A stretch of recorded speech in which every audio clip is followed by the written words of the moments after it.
Morning. Okay, well, I have some interesting information to share with you. Yesterday, we concluded with an interesting question regarding someone who had davened earlier and mincha, he davened mincha, and later on, when by sunset, he thought he hadn't davened, he went to shul, and they asked him to be the chazan. So he's being the chazan in the middle of chazaras hashatz, in the middle of the repetition of the Shemona Esrei. He remembered that he davened already. And so here he's in this interesting situation because on the one hand, he really davened. So he should not be davening a second time. And on the other hand, it's quite embarrassing to stop in the middle of the repetition and tell everyone, sorry guys, I just remembered that I davened already. And now you're on your own. And maybe they could have someone else go up and do the repetition. So I mentioned to you yesterday that this actual scenario happened.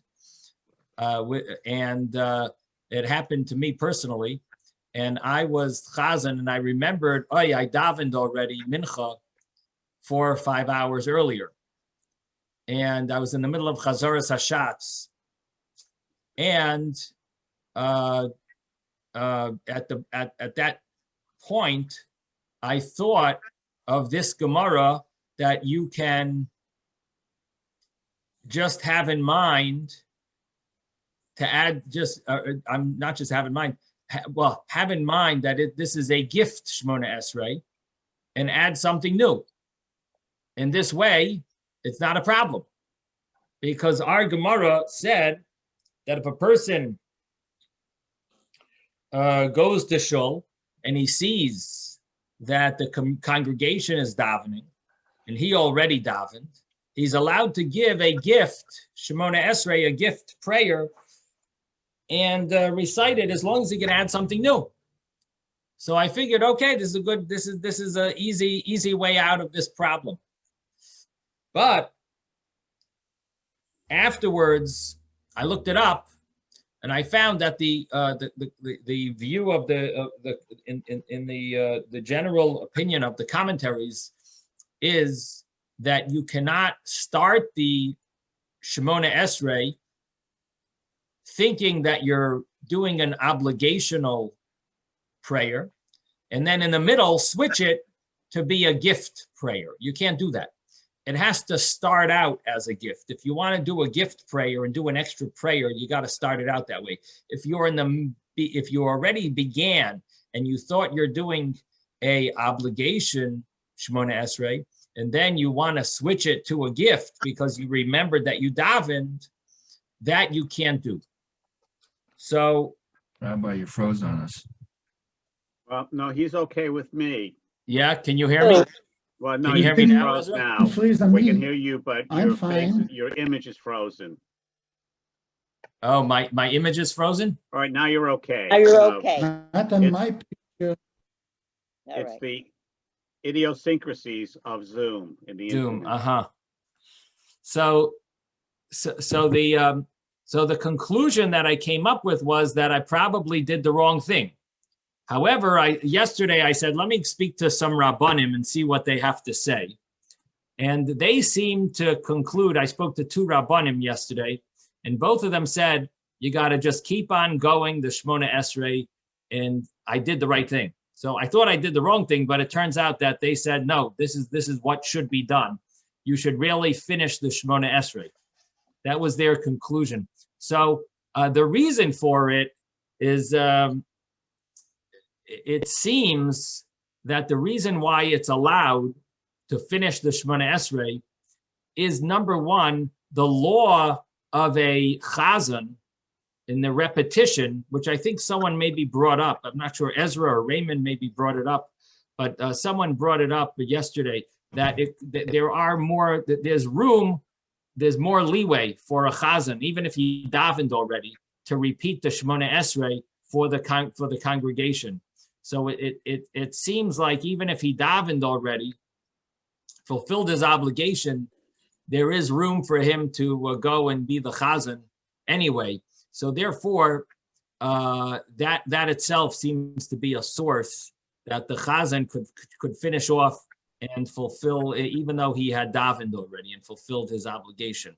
Additionally, there is one view, and I think I mentioned it yesterday, that says you can switch a Shemona Esrei in the middle.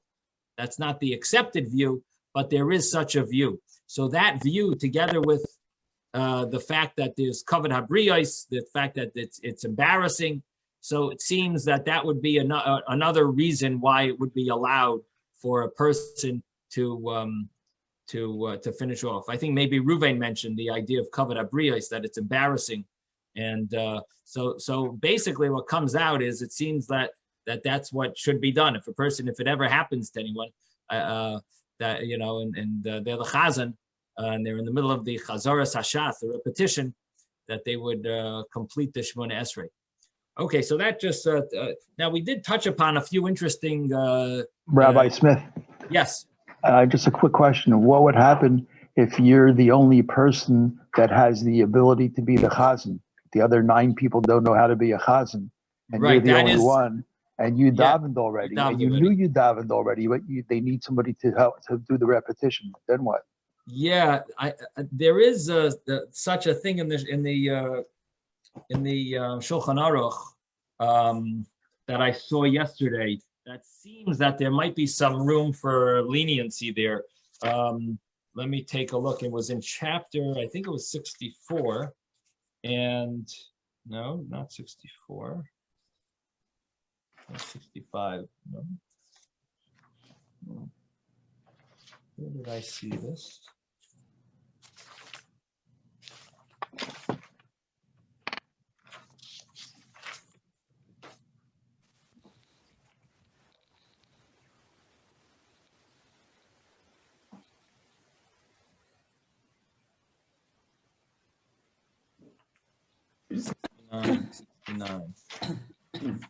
Yeah, it's an interesting question, but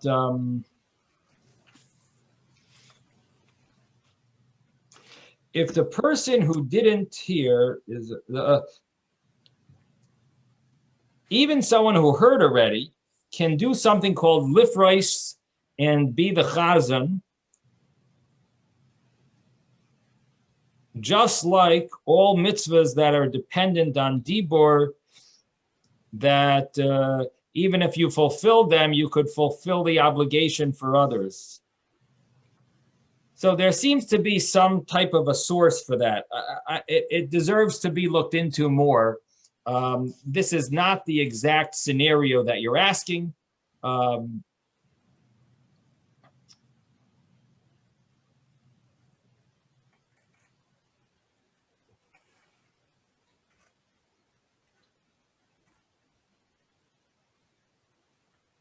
Rabbi, can I interrupt? Just 1 second. Okay.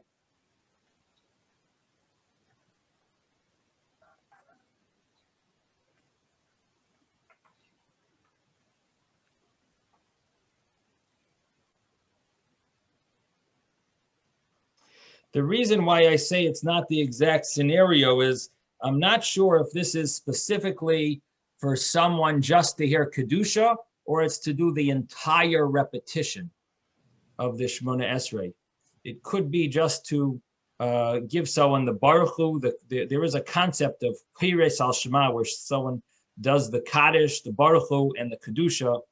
And it's a little confusing because there's different opinions as to what Pires al Shema means. And therefore, you really need to study this entire chapter better to know the specific details and to get the opinion. So if that would be allowed or not, I'm not 100% sure, but it seems that there is a source that even someone who davened may be able to do possibly the entire Shemona Esrei repetition, or especially in this, specifically talking about a case where when the other people don't know how to. So like you're talking about, David, this would be the scenario, because if the person who needs to hear it, he knows how to daven, it's better that he should be the one in order to fulfill the obligation. So, so along the lines of what you're saying, it does mention here. But again, it deserves to be looked into, the specific details. Rabbi? Robert. No, Susan first, Susan, right, then okay, Ben, Susan. then myself. Right. Okay. I just wanted to mention, yesterday you were saying in the Gemara, it said, one of the rabbis said you can daven all day long. Daven Okay. as much as you want. Okay. And not that it's the accepted norm. Maybe he was just saying, Right. you know what I'm saying? But Yeah. So let me answer your question. So the answer is that if you want to do a gift Shemona Esrei, that's one thing. But if you want to start a Shemona Esrei thinking that you have an obligation to recite it, and then you want to switch in the middle to make it a gift Shemona Esrei, that's a problem. you don't have, why do you have to switch? If the rabbi said, daven all day long, as many times as you want, isn't that, He's talking specifically about a gift Shemona Esrei, not about an obligation. You cannot daven as many times as you want okay, an obligation Shemona Esrei, but you okay. can daven gift Shemona Esreis. I see. that's- I didn't that's the understand that. answer. Thank Yeah. you. Thank No you. problem. Okay. Ben. Robert first. Oh, Okay. okay. Thank you, Ben. Rabbi, an example. You had a dilemma.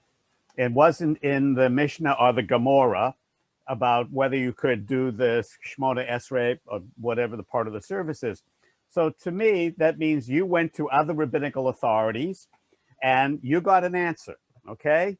But contemporarily, as a contemporary issue, there's no way that can be recorded. So if somebody else has that dilemma, that it's already, it's not in the Gemara, that you have, other rabbis that confirm that you were right in what you did. What do we do with that within contemporary times when we don't add to the commentary that's Right. part of the Mishnah? Well, guess what? If you go to a good Judaica store, like in Borough Park, All right. you will see that they have added many, many volumes. Every day a new volume comes out of these Okay. type of questions.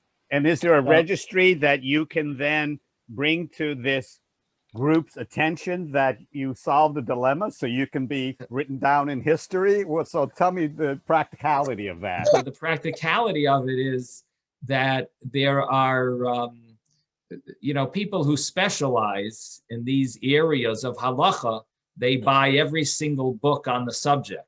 Okay. And they will find it, if it's, they will find your view. And that there's something called a malakit. A malakit is someone who gathers a lot of the latest information together. They don't have to be big scholars themselves. They're called a malakit. They know all the books. Right. I just read about they that. don't have to be. They don't have to have their own view. Right. They're recorders. They're recorders in their memories. Right. And so there's a book called Nite Gavriel. He gathers all these views together and he puts them in a book. So whenever you have a shaila, a question, you look it up there, and he quotes this one and he quotes that one. There's another one called Piskei Chuvais, another book. So these are rabbis that are malaktiv. I mean, they happen to be big scholars. Right. But They that's don't have their to role. be. Right. They don't have to be big scholars. Some of them will add their own views, but sometimes they don't. Sometimes they're just, knowledgeable people that are able to gather, they're gathering all the information, and they pull from all the different latest books that came out, and they pull it all together, and they throw you all the different views. And then online, you have people who do the same thing. There's a website called Halachapedia.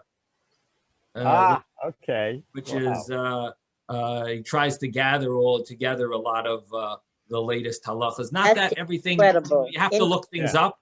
There are mistakes here and there. You do have to look things up, but in general, they have a pretty good. They're pretty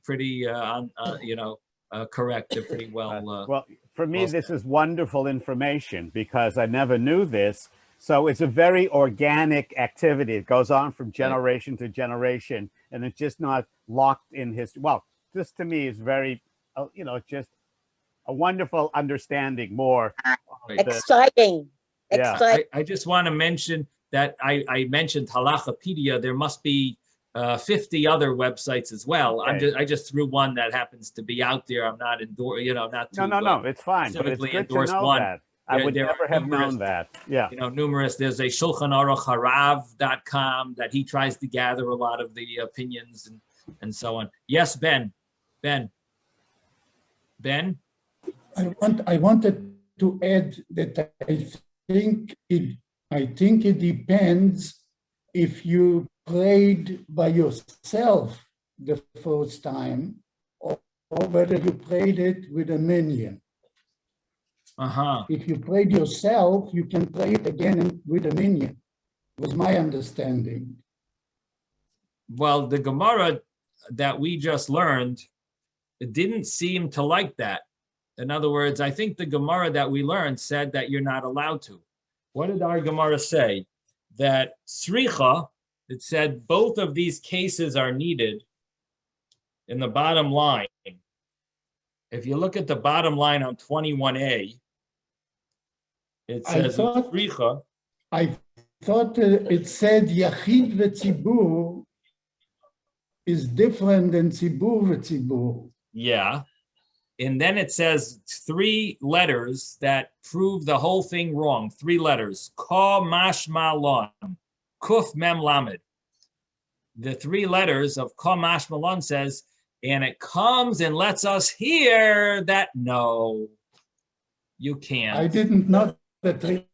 Those 3 letters tell you that what we just said in this last line is what you would think. And it comes and lets us hear, call mashmalon, it comes and lets us hear that don't go after what you think. And what that means is that there's no difference between a yachid and a tzibor. We're all in the same boat. And you can't do an extra Shemona Esrei, unless you're Machadish Davar. And even then, it's only, it could be limited to a yachid. Okay, yes, Ezra.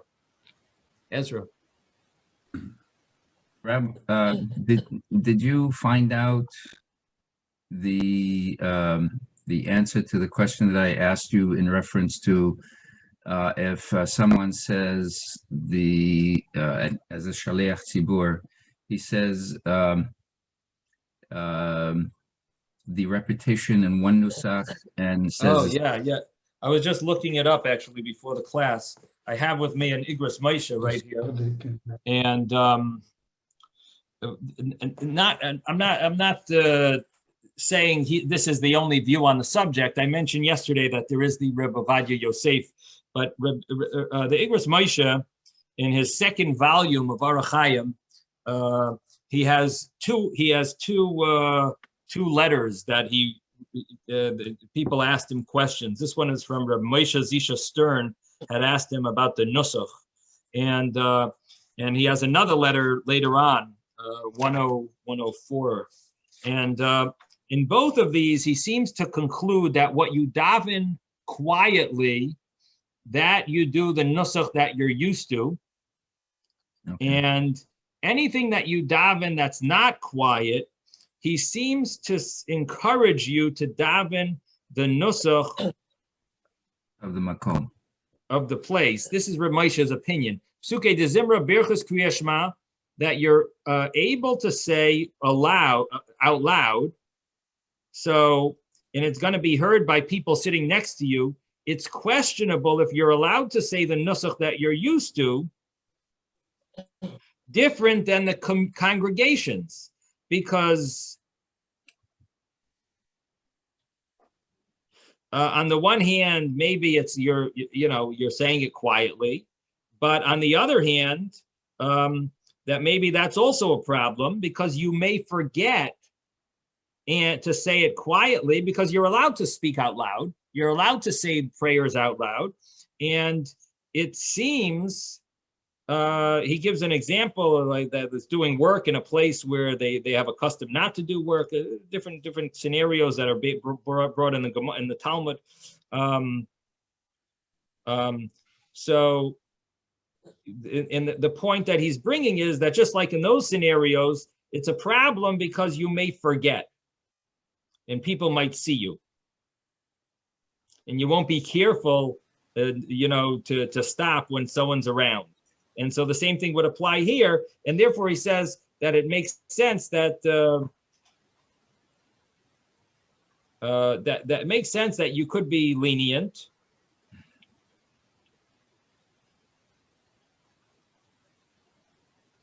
So if it's hard for a person to go again, to do different, then they're used to, you could say it quietly, but if it's not hard, you should say it like the nusach of the tzibur. That's Reb Moshe's opinion. And then later on, that's in his chapter 23. In chapter 104, he says, what are the things that are called, that it's prohibited to change the nusach of the tzibur? He says, it's simple to my eyes, lanias daiti. It's simple in my opinion, that anything besides Shmona Esrei, a person has to do the nusach of the congregation and not to rely that he's going to say it quietly. And one reason is, since he's allowed to say it out loud, it's going to be hard for him to be careful. And also, it's good to say things out loud because it'll awaken your kavana. It'll your concentration. And if you're so careful to say it quietly, that itself will make it known that you're davening a different nusach, which you're not supposed to be making known. You're not supposed to be proclaiming, by the way, I'm doing a different nusach than you. So this is Rav Moshe's opinion, but I will tell you that there are definitely other views, and I pulled it up also online. Here is a website I was looking. Where is it here?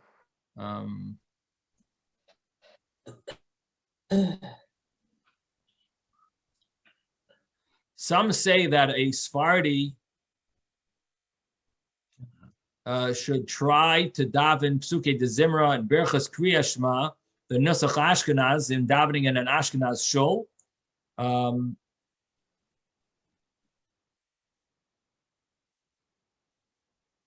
So, and this is Rav Moshe's opinion, of course, that so that he won't be noticeable if he ends up davening out loud. But if he can't, he should use the Sephardic Nusach quietly. And this is what we just read. However, Sephardic poskim allow saying the Sephardic Nusach quietly, and this is from the Yalkut Yosef in Yabia Omer. This is Rabbi Ovadia Yosef. I think I mentioned it yesterday, these opinions. One should daven the silent Shemona Esrei according to his own Nusach. According to the Sephardim, one recites Kedusha according to the Sephardic Nusach, not the Ashkenazic one. So in other words, even Kedusha, the Sephardic poskim say, you say the Sephardic Kedusha. According to Ashkenazim, the introduction to the Kedusha, which people say along with the Chazan, should be said according to the Nusach of the congregation. Saying one's own Nusach isn't considered Kedusha with a minyan. So that's that would be that's sort of based in this Rav Moshe Feinstein's earlier his first psak, which I didn't read every point there, but it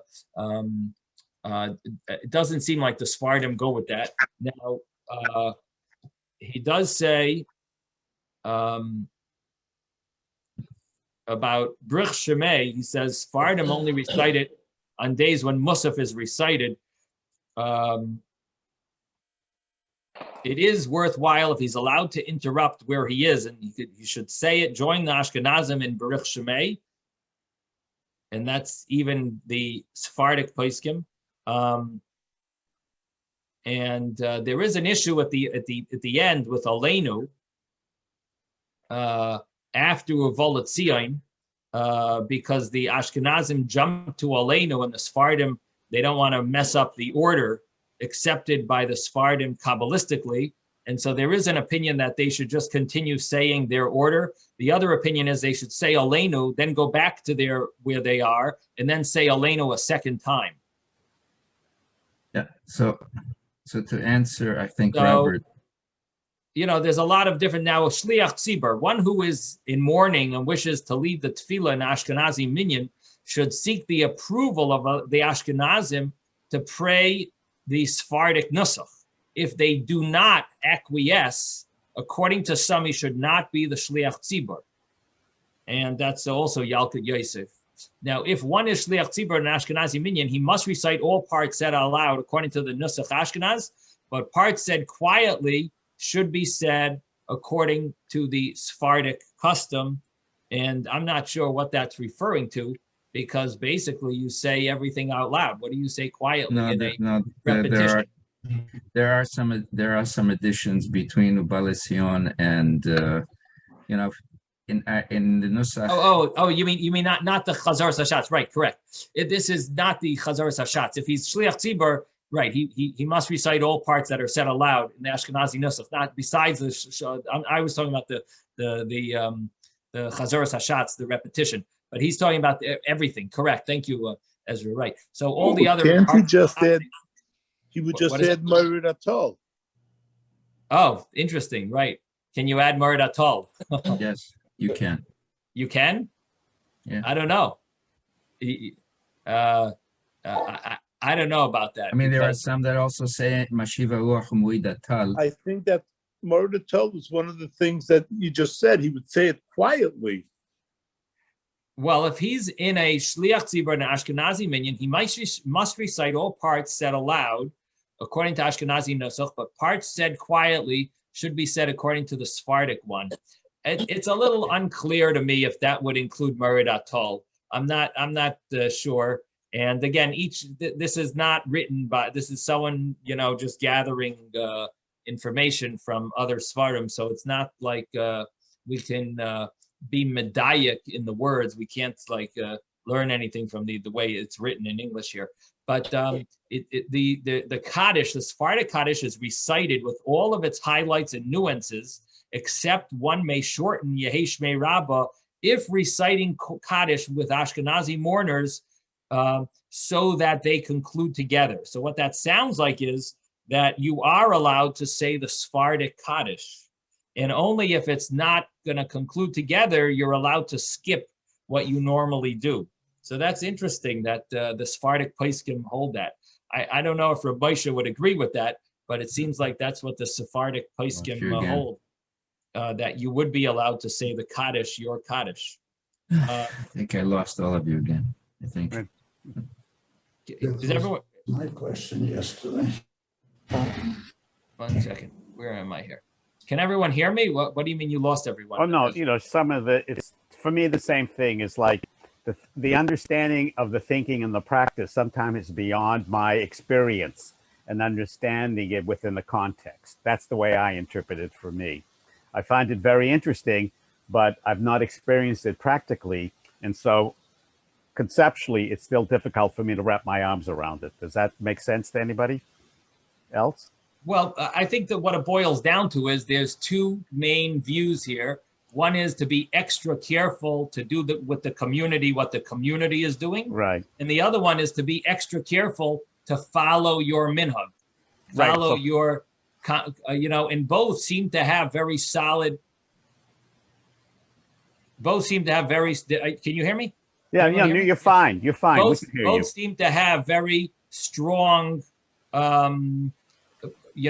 bases in halacha, and both of these views are followed, are the opinions of great scholars, great leaders. Now, I will tell you about the reason why it seems people are so careful is about their customs and traditions, is that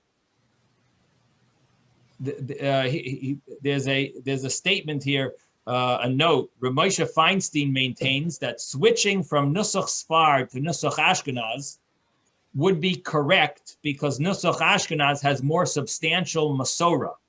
Rabbi Ovadia Yosef, based on the Chidah, maintains that one can switch from Ashkenaz to Sfard, Edut HaMizrach, as it is more correct according to Kabbalah, though potentially not in the opposite direction. So he argues, he says you can't go from Sfard to Ashkenaz, but you could go from Ashkenaz to Sfard. The Divrei Chaim, Shara Koilel, and others maintain that one can switch from Ashkenaz to Nusach Sfard or Nusach Ari, as that is the Nusach, that is the Nusach that unlocks all 12 gates, or a separate 13th gate to heaven for tefillos to be heard. The Lubavitcher Rebbe's view was that one can switch from Ashkenaz to Sfard and from Sfard to Ari, but not the other way, because each one is greater than the previous. Ari, the greatest of them all. He emphasizes the need for darchei noyam in these proceedings. The person should do it in a pleasant way. But, this has to do with sometimes people marry into families. Sometimes people become a Baal Tshuva and they are familiar, or they're taught in a school that they get used to the nusach there.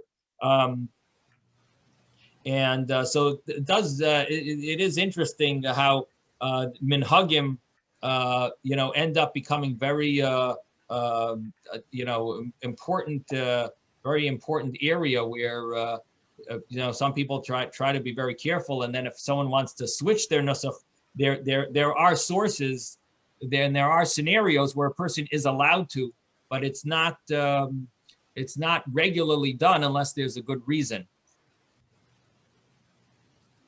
So I guess that sort of summarizes what we're dealing with, these different nuschos.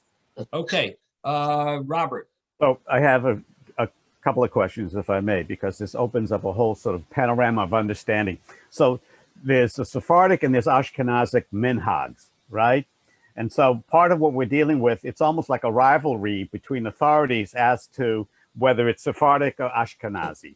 So for me, the understanding is, how did this happen? Would this happen because when we went into exile, the Ashkenazi went in one direction, the Sephardi went in another direction, and we didn't have any contact? Through generations of in-place evolution, now we have Sephardi and Ashkenazi interpretations of how to pray and the order of prayers, or the value of the prayer versus Ashkenazic versus Sephardic. So I'm just, I find it fascinating, but we're all one people, but yet, we have different traditions. Or for Susan, a minhag is the order of the service, okay? Because sometimes we use words that some of us are not aware, understanding of. Right. So let me just, I don't want to get too more into this. The weeds, but go ahead. Let me just say the one little point, and hopefully that'll suffice. The fact that prayer was developed over time, meaning we do have the Shemona Esrei from the Anshe Knesset Hagdola. We do have the established prayer, and then there were different additions and some changes added. Different psalms were added here, and and so on. For example, even like the Kabbalah Shabbos, the acceptance of Shabbos. It's amazing that the entire world accepted the Kabbalah Shabbos, the acceptance of Shabbos, and people aren't aware of it. But this was done by the Mekubalim. It was a revolution. It was a really a major innovation to Judaism, the acceptance of the Shabbos prayers. And it wouldn't be surprising to me if only the Sephardim would have done the acceptance of Shabbos, but it actually became accepted among all groups of Judaism. We all do the Kabbalah Shabbos. And it was established by the Kabbalists of Tzfas, and but in any event, the point is that there was development of the prayers in different areas. They developed, they added, they had certain orders and so on, which they, even if they added stuff, but what at what point of the prayer is it put in, and so on and so forth. And these different traditions, they continued, throughout the ages, and to the extent that they are minor. They're minor differences, but there are differences. And but keep in mind that the general prayer is all set. and we all do the Psuke de Zimra, the verses in the beginning of the prayer, the Baruch Sha'amar, the Yishtabach, we all do the the blessings of Shema, and the Shemona Esrei. And of course, the Kabbalists, of course, switched around. They changed some words here and there to make it fit with the angel, the way the angels are in heaven, and so on and so forth. And there's to make it fit with the Kabbalistic writings and the which is Sephardic, a lot of Sephardic, and then of course Nusach Ari adds to it as well. And so ultimately, there are differences, but I find it easy to daven in any other shul. It doesn't matter to me if it's Lubavitch or Ashkenaz or Sfard. I don't find any problem to me. It's such minimal differences. But I guess the point is that there are differences, and it's nice to see people proud of their minhagim. And there is a lot of emphasis on minhagim. And it's something that, if you think about it, tradition is what keeps the children excited about Yiddishkeit, is when you have certain traditions that you follow and you keep and you're proud of. It's something, straight law is one thing, but the traditions, like we have a certain tradition to do something a certain way, somehow it's something that the family feels connected to, and it does make you feel proud of. So there's a very important element to minhagim, So I think that's something to realize, and but again, these are small issues that are in Judaism is all one. Right. It's it's your religious culture, depending on whether you're Sephardic or Ashkenazi. But just as a comment, I went to the Kabbalah Center down the street from me. And when they began the service, it was like I was on a different planet. I mean, it just didn't make sense to me. But, I appreciated what was happening because... Yeah, you have to understand the Kabbalah Center is not one of these three main groups. Okay. It's something that's innovation, and it's changed even itself, because supposedly Rabbi Berg would not agree with most of the things that are done there now. That's what I'm told from Kabbalah people. Each of the Kabbalah centers is autonomous from everybody else, right? I mean, is that true? There's no one authority relative to the order of the service. Kabbalah centers each can make their own Shabbos, quote unquote, right? There is a lot of question about the Kabbalah Center.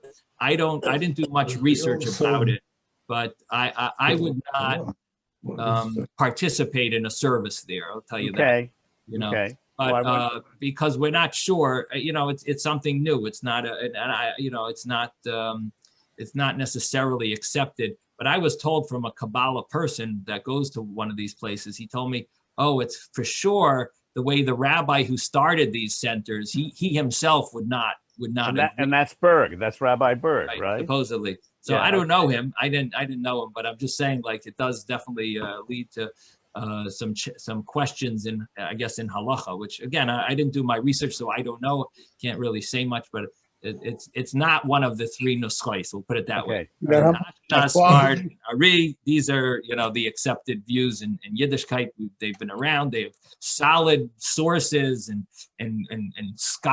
great scholars and holy scholars who have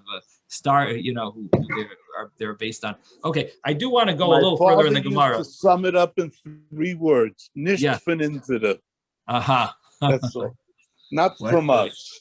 I see everyone wants to say things, but we really don't have that much time. So if you feel it's really important, I will let you speak. Mel. I just wanted to point out a friend of mine many years ago told me that they offered him a franchise from the Kabbalah Center. As he was explained that it's a big money maker. And that's all I could tell. That's all he told me. We didn't go into any detail. But if they're selling it as a franchise, I'm sure they accept McDonald's and Burger King also. Well, you go in the lobby and it has a gigantic gift store, so it becomes a moneymaker. Instead of refreshments, going to a movie, you got a gift store before you go into the whatever. Anyway, I don't want to talk much more about it. So I'm sorry, shouldn't have really brought it up. Yes, David. David? Yeah, Just to change the subject. Yeah. Back to this section where we're saying about Rabbi Yochanan, if a person would, a person should pray every day, all day. So in that section, my question is where it says a person's uncertain whether he prayed or he didn't pray, he doesn't pray again. And then it says, like Rabbi Steinsaltz wrote in like parentheses, because the obligation to pray is rabbinic, not from the Torah. Right. So my question is, I just saw this, I don't know if it was Chabad.org, just like in the last couple of days, and it said that the obligation to pray is from the Torah, and the source is V'ahavta es Hashem Elokecha b'chol levavcha. That just that one pasuk, b'chol levavcha, to serve Hashem with your heart, that's an obligation from the Torah to pray. Not necessarily the Shema, or not necessarily that pasuk, but the whole idea of prayer, which I'm assuming includes, or maybe it's specific to Shemona Esrei. It sounds like Shemona Esrei is from the Torah based on that one pasuk of V'ahavta. Does that make sense? Yeah, very good question. We really talked about this earlier on the page. The discussion boils down to an argument between the Rambam and the Ramban if prayer is biblical or rabbinic. And if it's biblical, it's not exactly that verse that you mentioned, the Rambam, but it's another verse of Vadatem es Hashem Elokechem. You should serve Hashem. It's basically avodah shabalev is tefillah. So prayer is, so the Rambam holds that that's the source for prayer. But prayer is, but the question, the Ramban argues and says that you have sources in the Gemara that it's rabbinic, and one of the sources really is the Gemara's words that we had earlier on the page that it's very hard to deny. It says utfila derabanan. It's on the 7th line or 8th line of the Gemara. It says tefillah is derabanan. It says it pretty clearly. So the Ramban has a very good source there. We tried to explain what would the Rambam do with that source. So now you're jumping later on the page, and we see it repeating itself, this idea that prayer is rabbinic, and what was the case? Because he was not sure if he davened already or not, and he doesn't repeat it. Was that the source that you gave, David? That it's rabbinic? What were you? Which Gemara were you bringing? That is the source that it's rabbinic. Yeah, the one that ends with Rabbi Yochanan that a person should pray. Yeah. Okay. Yeah, so there you don't have to repeat it because it's rabbinic. So that's really a continuation of this of this whole this whole page. And we tried to explain the Rambam. What would the Rambam do with that? And that's really what your question is. What would the Rambam do with these Gemaras? So in the earlier Gemaras, more of it's even harder to explain because it says clearly it's rabbinic. And one of the answers we had was that as long as you pray one prayer that day, you fulfilled the biblical obligation. It's rabbinic to do 3 a day. So you're not sure if you daven, who cares? That's rabbinic because you could always daven. You're going to daven, you either davened already once today or you're going to daven mincha. So you might miss Shachris, but you're going to daven mincha anyway. And you daven Ma'ariv yesterday, last night. So that's all considered fulfilled your biblical obligation. So therefore, if you're not sure if you daven one of the prayers, it is rabbinic. Because to fulfill the biblical obligation, you either did fulfill it or you will fulfill it with another prayer. So therefore, to repeat the Shemona Esrei now would only be rabbinic. That would be a simple explanation. We talked a little more about it, but that would be like the simplest explanation. Does that answer your question? Okay, very good. Yes, yeah. Okay, so now getting back to the Gemaras that inside, now that we've spoken a lot about Minhagim and the repetition of Shemona Esrei, let's look again at the Gemara that we learned yesterday. So the Gemara said that there's a case where a person is not sure if they davened. So we had Rabbi Elazar said that you repeat. I'm sorry, it's not sure if you davened. You don't repeat it. Rabbi Yochanan said something to the extent of either you do repeat it or you can repeat it. And then we had Rabbi Yehuda in the name of Shmuel saying about not repeating Shemona Esrei in cases where you did it already, which was either you realize you're in the middle, you cannot continue because you already davened and you're in the middle of a second prayer, but you really davened already. So you started a second time, you stop where you are. Even in the middle of a blessing, just stop there mid-sentence. And then we had another statement of Rabbi Yehuda in the name of Shmuel that a person sees a shul davening and he goes inside and he already davened. So on that statement, it said if you could add something new, you add something new, and you could daven again. If not, then you're not allowed to daven. So we had these two statements of Rabbi Yehuda in the name of Shmuel. Both seem to say the same point, that you're not allowed to daven a second time unless you can add something new. But if you can't add something new, you cannot daven a second time. And even if you started, you got to stop mid-sentence. Now, we did have a different case where you started davening a weekday Shemona Esrei on Shabbos.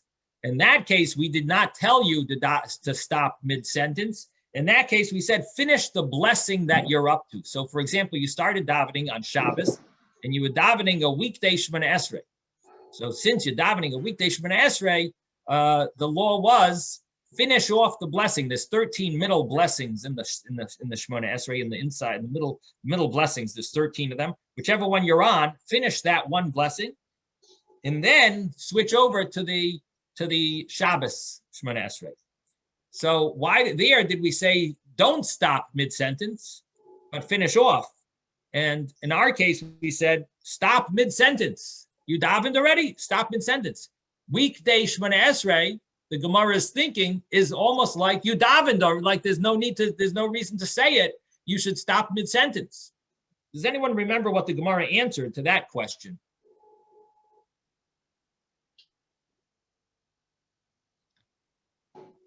That Shabbos, you don't stop mid-sentence. On the weekday, if you davened already, you do stop mid-sentence. But on Shabbos, you started doing a weekday Shemona Esrei, don't stop mid-sentence, finish a paragraph, then jump to Shabbos. What was the Gemara's answer to that question? So the Gemara's answer was that on Shabbos, you're really supposed to say a weekday Shemona Esrei and add Shabbos to it. But the rabbis did not burden us with that. And therefore, if you did start saying a weekday Shemona Esrei, you finish the sentence, you finish the paragraph, because you're really supposed to be saying that. You started saying a paragraph, finish it off. Don't stop mid-sentence, because really it's appropriate for you to say it. The rabbis didn't burden you, so we don't make you say it. But if you already started, we tell you to finish. But here you already davened once, we tell you stop mid-sentence, because here you're really not supposed to say it. You already davened. You already davened, and you're thinking that this is an obligation, Shemona Esrei, that you're obligated to daven. You really davened already. Stop mid-sentence. That was the Gemara's answer to that question. And the later question was, the Gemara says, so what do we need both of these statements for? And on that, we had these two explanations that each point of Rabbi Yehuda in the name of Shmuel tells us something new. One point was that if you davened as an individual, and then you go to a shul that's davening, you might think that, oh, of course I can daven again, because my first one is.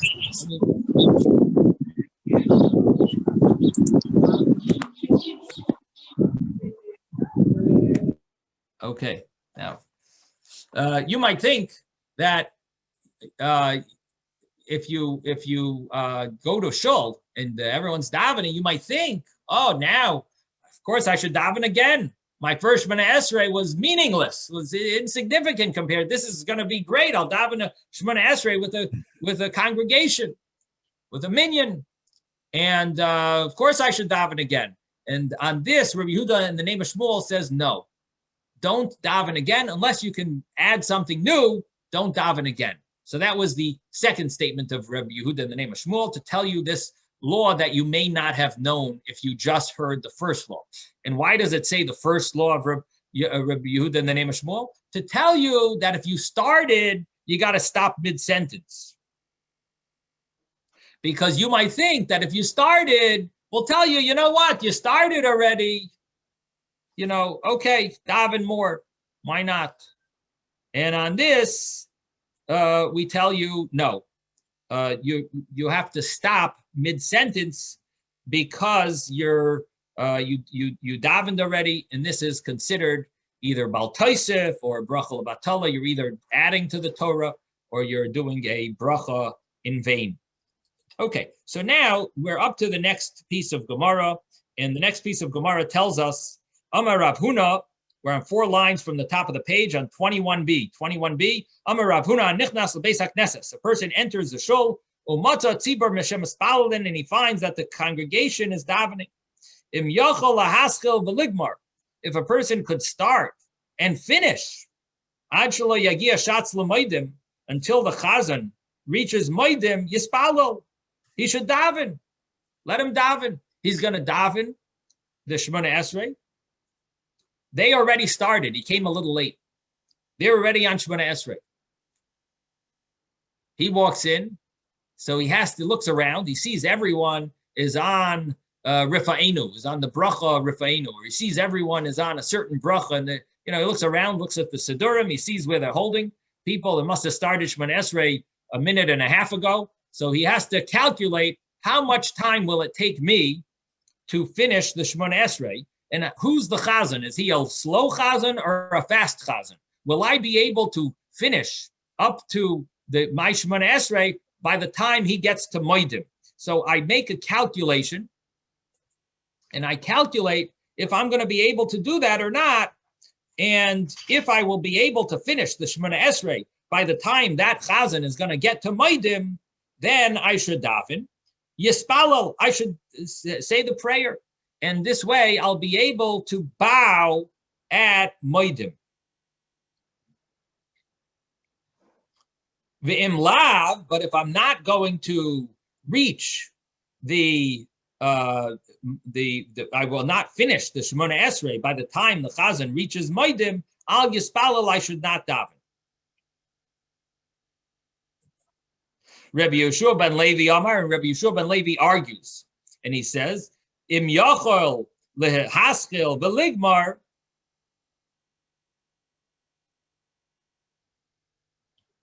if I could start and finish ad shelo yagia shliach tzibur, until the chazan reaches kedusha, the kedusha, if I could finish the whole Shemona Esrei before the chazan reaches kedusha, yispalal, I should daven. V'im lav al yispalal, if I'm not going to be able to finish, then I should not start.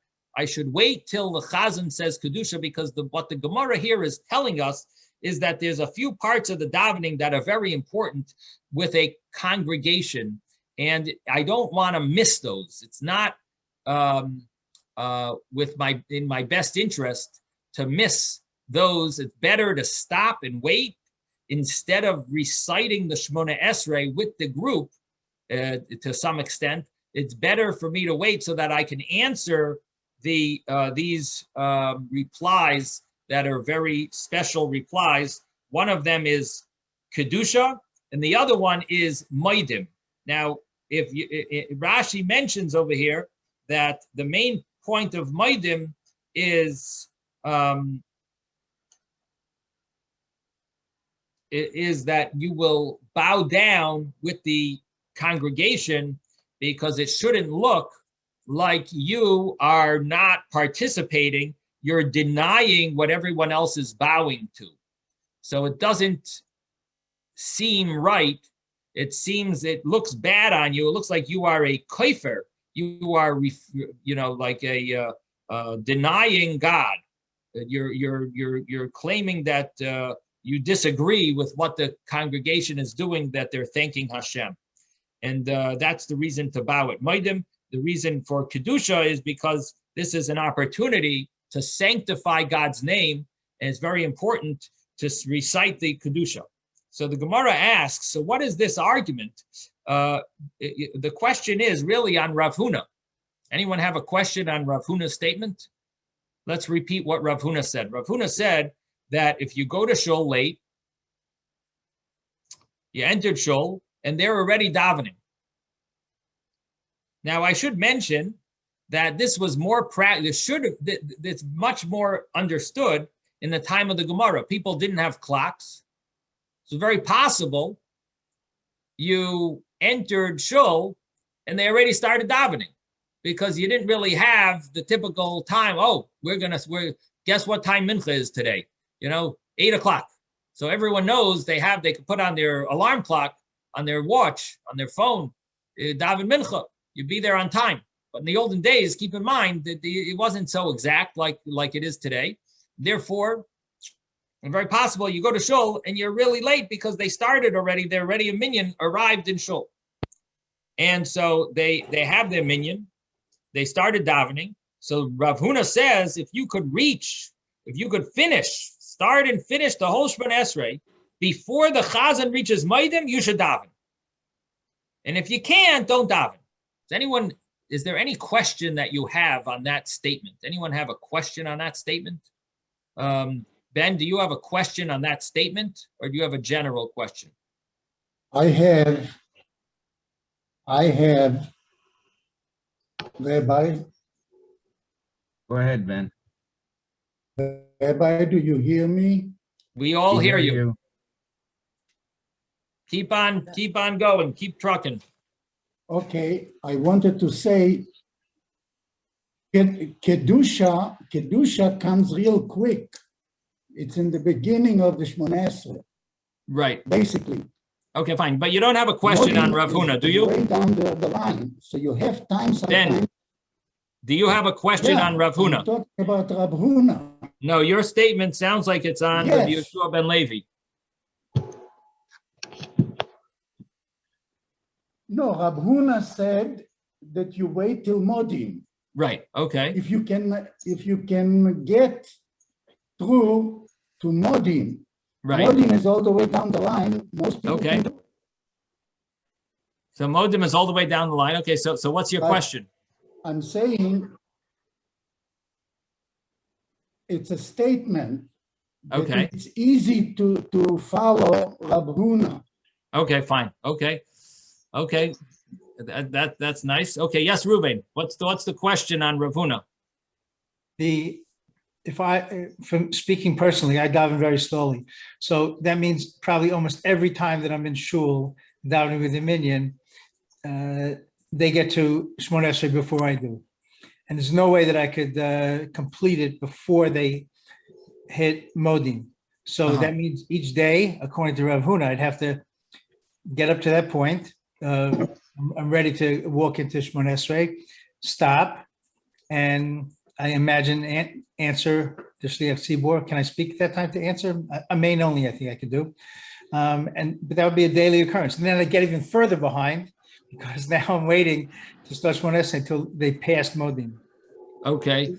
This is an interesting question that you have, but it's not really the question on Rav Huna. That's a question more personal.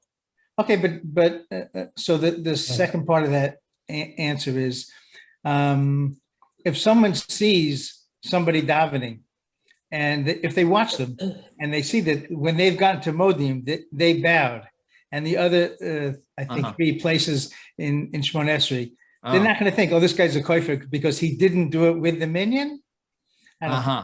Okay, so you got a good point that really there are other opportunities to bow, even if you're in Shemona Esrei. Okay, good point. The Tosfos does bring that up, so we'll have to talk about that. Very nice point. And now Ezra, yes. The problem with Rav Huna's statement is that it appears as if he's saying that the Kedusha is not as important as Rabbi Yeshua ben Levi. Right, good question. Ezra's question is the question, why is Rav Huna not worried about Kedusha? What about Kedusha? What about saying the sanctifying Hashem's name? What about doing that? He's not worried about that. You're going to be in the middle of Shemona Esrei. What about sanctifying God's name? When everyone says the Kadosh, Kadosh, Kadosh, Hashem Tzivakos, everyone says that a way of sanctifying Hashem, just like the angels sanctify Hashem. we do the same thing. Kanayam siach soit sarfei kodesh, like the statement of the sarfei kodesh, the srafim do. We want to do the same thing, and we want to say the kadosh and baruch kavod Hashem em kaimai, and we want to sanctify Hashem's name. And Rav Huna doesn't seem to be worried about that. So the Gemara asks, what is the difference? What is b'mai komiflagi? What are they arguing about? Mar savar yachid amar kedusha, umar savar ein yachid amar kedusha. So the Gemara concludes and says that the difference between these two views is, one opinion is that a yachid, if an individual is davening with a congregation during his Shemona Esrei, he can say the kedusha because he's got 10 people, and therefore he can even say the kedusha, and therefore it's not a problem that he's going to. It's not a problem that he's going to be missing the congregation's kedusha, because he's going to say it himself in his Shemona Esrei, because he's saying it with a minyan around him, according to Rav Huna. Now, the other opinion, Rabbi Sivan Levi, says that no, you need to actually say kedusha with the congregation. Rav Huna's problem is you're not going to be bowing with the congregation.